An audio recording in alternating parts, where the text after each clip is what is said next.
Meet Sigmund Freud. As you can see, he looks like some sort of professor.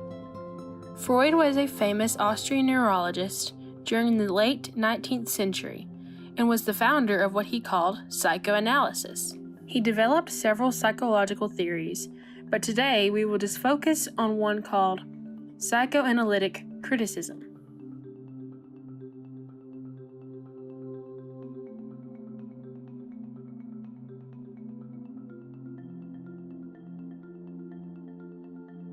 Psychoanalytic criticism adopts a way of reading literature.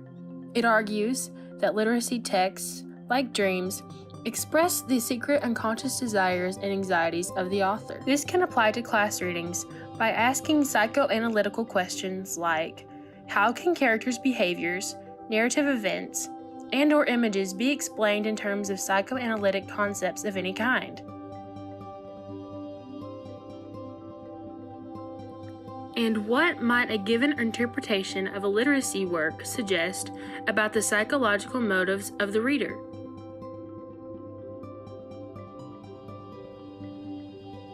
When using psychoanalytic criticism, it is important to focus on the family dynamics.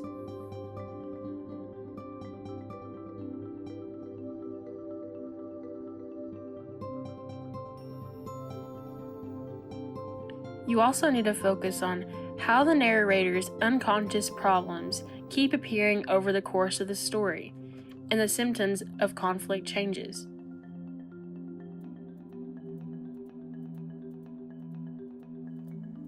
Freud's psychoanalytic theory also states that an infant's main focus, during what he called the psychosexual stage, dealt with oral gratification, or more simply put, the oral stage. This takes place during the first 18 months of infancy. While in the oral stage, an infant's main area of interaction is through its mouth.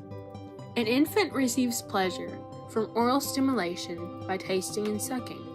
Infants are completely independent on their elders, so when being fed, they gain trust and comfort due to this form of oral stimulation. It's said that the main issue at this stage is the infant's weaning process. Freud believes that if there is complications during this stage, then the child will face issues with aggression or dependency. This oral fixation can reportedly result in issues with drinking, undereating or overeating, nail biting, or smoking.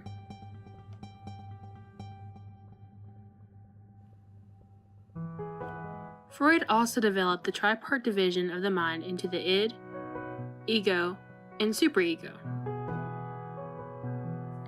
The superego is the site of which we have been taught is good and bad. It can be viewed as a little angel. The id is the unconscious part of the mind and can be pictured as a little devil. Our ego is our conscious self. It helps balance out our superego and our id.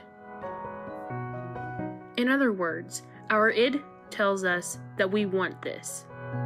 Our superego says, this is not the way to get it. And our ego says, let's work on it.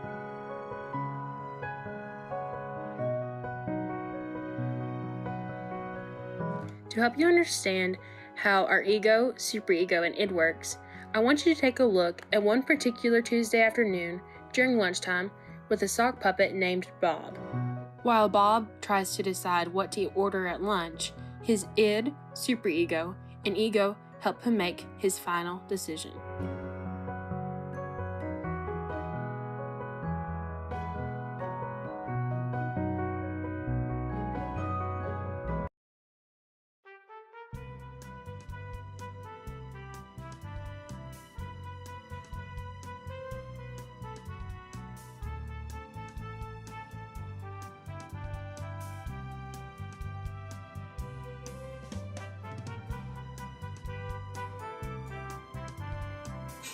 Ugh, those chicken nuggets just look so good. Order the 30-piece tray. Yeah, that will be fine. You know you want those nuggets. You mustn't order all those nuggets. You're on a diet, remember? Who cares about a diet? It's not healthy to eat all of those. They are the best chicken nuggets in the history of chicken. You cannot order these. If you eat that entire tray, you will break your diet. I repeat, you will break your diet.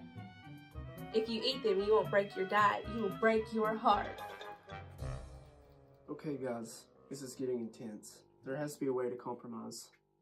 Just order the 30-count chicken nugget tray. It's so yum. You need to treat yourself every once in a while. Do you know how much a 30-count chicken nugget tray costs? It's only $30. That's not too bad. Think about your calorie intake. There are 30 calories per nugget, so if you eat 30 of them, that would be 900 calories total. That would almost be your entire day's worth of calories. Those calories won't even matter. Just turn around and don't even get Chick-fil-A. This is obviously too tempting. Stay here, but buy the tray. But your diet, don't break the diet or your budget. I've had enough. You know what? I'm just gonna order an 8-piece chicken nugget and fries with lemonade. And so, as you can see, Bob was able to make a reasonable decision by using his ego. His ego was able to balance out the id, saying he needed 30 pieces of nuggets, versus the superego, saying none. 8 pieces is pretty reasonable, and it's a good balance, thanks to his ego. And so Bob got his chicken. The end.